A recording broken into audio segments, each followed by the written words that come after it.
जय माता दी दोस्तों, आप सभी को शरद पूर्णिमा पर्व की हार्दिक ढेर सारी शुभकामनाएं।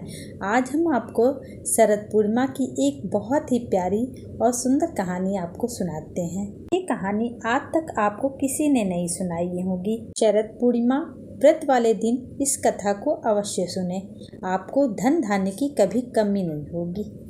चलिए सुनते हैं शरद पूर्णिमा की एक बहुत ही प्यारी कथा। किसी जगह पे 7 भाई अपनी पत्नियों के साथ रहते थे। 6 भाइयों के पास बहुत सारा धन था, पर सबसे छोटा भाई गरीब था। उसके पास धन नहीं था, वह दूसरों के घर काम करने जाता था। एक दिन शरद पूर्णिमा आने पर 7 भाइयों की पत्नियों ने व्रत रखा। 6 पत्नियों ने तो लड्डू बना लिए और छोटे वाले भाई की पत्नी मीरा की निंदा करने लगी और कहने लगी कि उसके पास ना तो धन है और ना ही मावा है, यह लड्डू कहाँ से बनाएगी। ऐसा कहकर वह सब उसका मजाक उड़ाने लगी। शरद की पूर्णिमा के दिन शाम के समय वह 6 पत्नियां उसके घर पहुंची। उससे कहने लगी कि चलो पूजा करने चलते हैं।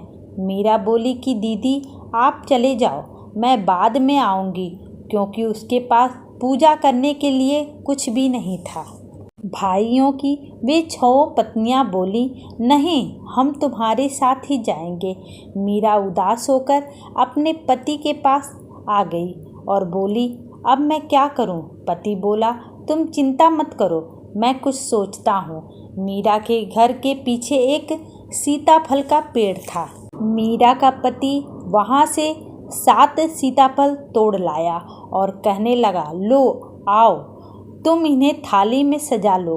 वहाँ जब सभी भाभी पूजा कर लें फिर तुम बाद में करना, कोई देखेगा भी नहीं। मीरा उन सब के साथ पूजा करने चली गई। 6 पत्नियाँ बोली, पहले तुम पूजा करवाओ। मीरा ने बहुत मना किया, पर उन्होंने ज़बरदस्ती मीरा को पकड़कर उन सब ने आगे बैठा दिया।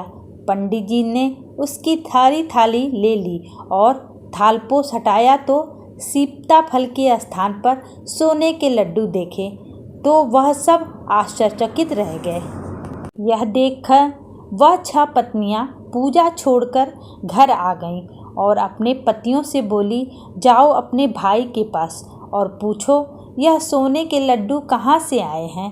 मीरा और उसका पति बोले, भाई हमने तो सीताफल रखे थे, यह सोने के लड्डू कहाँ से आए। तब भाई बोले, हमें तुम उस सीताफल के पेड़ के पास ले चलो। वह सब उस पेड़ के पास चले गए। 6 पत्नियाँ बोली, इस पेड़ पर चढ़कर सभी सीताफल तोड़ लो। वे उस पेड़ पर चढ़े और सीताफल की जगह सांप ही सांप उन्हें दिखाई देने लगे और वे सब वहां से भाग गए और घर पहुंचते ही उन 6 भाइयों का सारा धन चोरी हो गया और वे गरीब हो गए और छोटा भाई धनवान हो गया। इसलिए कभी किसी की निंदा नहीं करना चाहिए, जितना ही हो उतने में ही खुश रहना चाहिए, क्योंकि लालच बहुत बुरी बला चीज़ होती है। इस कहानी को जो भी पढ़ता या सुनता है उसकी सारी मनोकामनाएं पूर्ण होती हैं। जय माता दी।